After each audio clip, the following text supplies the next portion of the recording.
the boys chased off by the dead one, and her memory of Bugler was fading fast. Howard, at least, had a head shape nobody could forget. As for the rest, she worked hard to remember as close to nothing as was safe, unfortunately.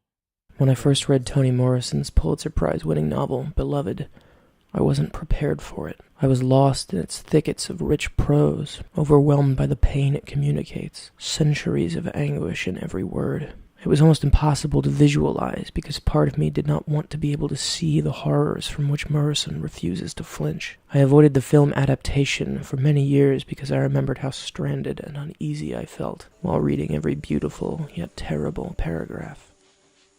How could anyone do justice to this story?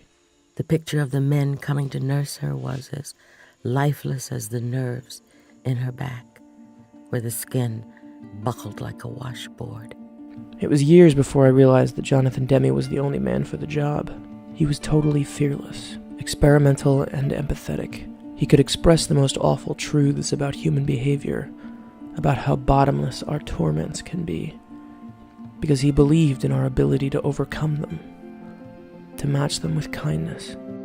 He was unafraid of the horrors of the human condition because he knew how much more powerful love and acceptance could be, how good it felt to be free, and his images bear that out. He put people together in compositions that emphasized their places in communities, their ability to face and conquer insurmountable odds. He sympathized with all of us, no matter our flaws. Even so, Beloved was clearly one of the greatest challenges he ever faced. Award-winning prose about motherhood during the most difficult time for Black Americans in this country's history. Demme had turned every kind of assignment and genre into his kind of picture. Beloved's blend of magic realism and abject brutality and sadness was the furthest out on a limb Demme had yet walked. And unfortunately, even with Oprah Winfrey and Danny Glover, the reunited stars of The Color Purple leading his cast, the film failed to kick up much excitement. Reviews at the time were mixed, and it failed to make its money back. The critical tide has somewhat turned since its release in 1998, but the film has yet to be restored or find the same rapacious audience that embraces Demme's less heavy work. Beloved still seems a little too big for people. And it's a shame because it earns every tough second of its 3-hour running time through sheer force of personality and the unmistakable glimmer of Demme's empathy, his unshakable faith in human beings to overcome the worst. Paul D? You don't have to stay away. But you watch how you talk to my mama, you hear? Don't worry. Hey, Miss Denver! Wait up! Hi.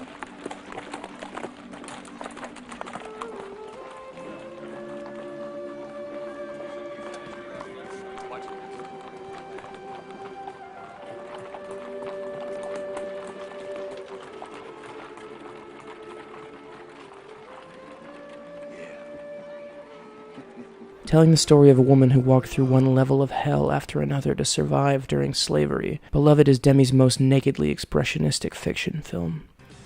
He looses every technique he had ever tried on the screen in order to approximate Morrison's arresting style.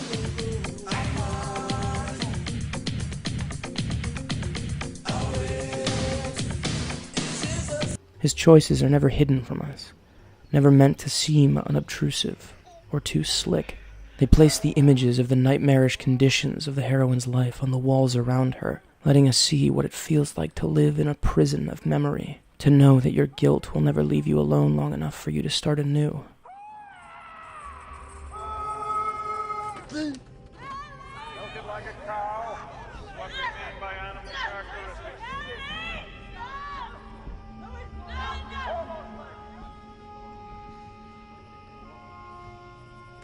Setha, the bone-tired mother of ghosts, is visited by real and imagined phantasms from her past. Her choices, and the freedoms taken from her, live like poltergeists in the floorboards, the ceiling, everything she touches.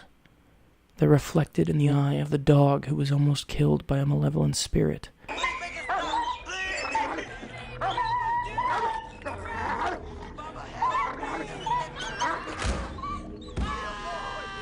And eventually they manifest into a house guest who refuses to leave. Beloved untangles the complexities of Morrison's novel and lays them out for American audiences to see. He makes it impossible to become lost in our nation's appalling history. Why to hang your mama? I never found out. Was alive. For us to ignore the way that black women have been treated, and are still treated to this day. It's perhaps no wonder a good portion of viewers didn't turn up to see this heartbreaking film. Too few of us are ready or willing to face up to its truths. C'est maman ou qui l'autre bois. Moi dis ou cette petite moi. Moi-même avec maman ou. Nous mettez nous en pile nègre, en pile fois. C'est ou celle que maman ou te baillon non. L'idée angoissé papa ou petite moi. Il pas de chambre angoissé aucun autre yo. Jamais, jamais. Moi dis ou cette petite moi.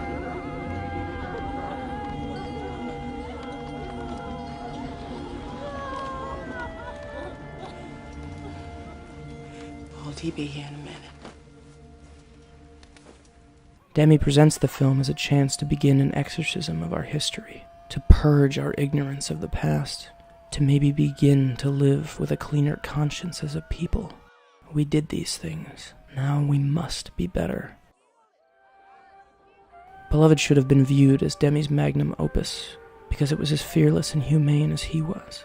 Maybe one day it will be fully appreciated. Maybe one day we'll be able to have an open conversation about race and gender in this country. That last may seem increasingly unlikely given the horrific state of our country at present, but I have to believe, as Demi did, that we'll make it out of this terrible darkness and find our way to light once again.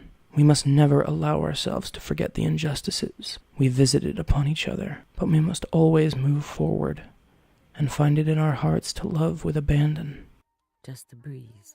That's how I'll remember Jonathan Demme. Cooling her face. That's what I think about when I watch Beloved.